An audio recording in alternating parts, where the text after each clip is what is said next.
राजस्थान की ओरण और देव वन भूमि को लेकर लंबे समय से चले आ रहे संघर्ष को लेकर मंगलवार को सुप्रीम कोर्ट ने एक ऐतिहासिक निर्णय सुनाया। न्यायमूर्ति बी.आर. गवई और न्यायमूर्ति ऑगस्टिन मसीह की पीठ ने राजस्थान में ओरण जमीन की पहचान और सुरक्षा के लिए एक उच्च स्तरीय समिति के गठन का आदेश दिया है।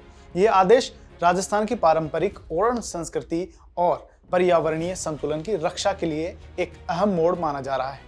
राजस्थान के पश्चिम जिलों में ओरण भूमि न केवल धार्मिक और सामाजिक आस्था से जुड़ी हुई है, बल्कि यह स्थानीय पारिस्थितिक का भी अहम हिस्सा है। ओरण बचाव को लेकर समय समय पर स्थानीय समुदायों द्वारा आंदोलन होते रहे हैं। 18 दिसंबर 2024 को सुप्रीम कोर्ट ने देववन ओरण की देखरेख और प्रबंधन के लिए एक संयुक्त समिति के गठन का आदेश दिया था। 9 जनवरी 2025 को राजस्थान सरकार ने जानकारी दी कि उसने अपने सदस्यों का नामांकन कर वन एवं जलवायु परिवर्तन मंत्रालय को भेजा है, लेकिन इसके बावजूद मंत्रालय की ओर से सदस्य नामित नहीं किए गए। 16 अप्रैल 2025 को इस देरी को गंभीर मानते हुए सुप्रीम कोर्ट ने मंत्रालय के सचिव तन्मय कुमार को अवमानना नोटिस जारी किया था। मंगलवार को सुनवाई के दौरान तन्मय कुमार स्वयं कोर्ट में उपस्थित हुए और बताया कि समिति का गठन अब पूरा हो चुका है। कोर्ट को जानकारी दी गई कि राजस्थान हाईकोर्ट के पूर्व न्यायाधीश जितेंद्र राय गोयल को समिति का अध्यक्ष बनाया गया है। समिति में उप महानिरीक्षक पर्यावरण, वन एवं जलवायु परिवर्तन मंत्रालय एम.आर. बलोच, पूर्व प्रमुख मुख्य वन संरक्षक एवं निदेशक FRI Jodhpur, settlement commissioner Rajasthan सरकार तथा मुख्य वन संरक्षक राजस्थान सरकार को सदस्य बनाया गया है। मुख्य वन संरक्षक इस समिति के सदस्य संयोजक होंगे।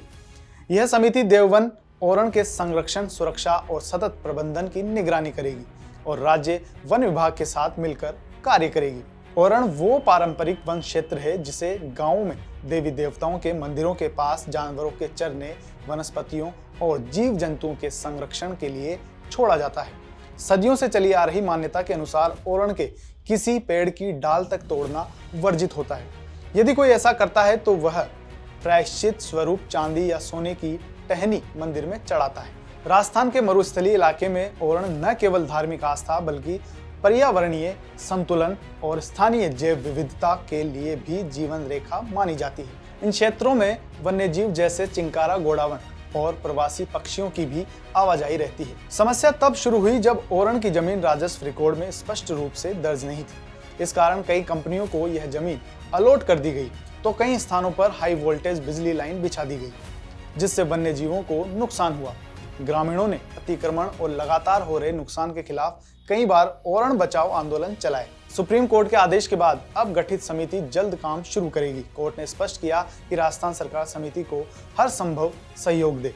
ओरण भूमि की पहचान, दस्तावेजीकरण और उसका संरक्षण अब राज्य सरकार की प्राथमिक जिम्मेदारी बन गई है।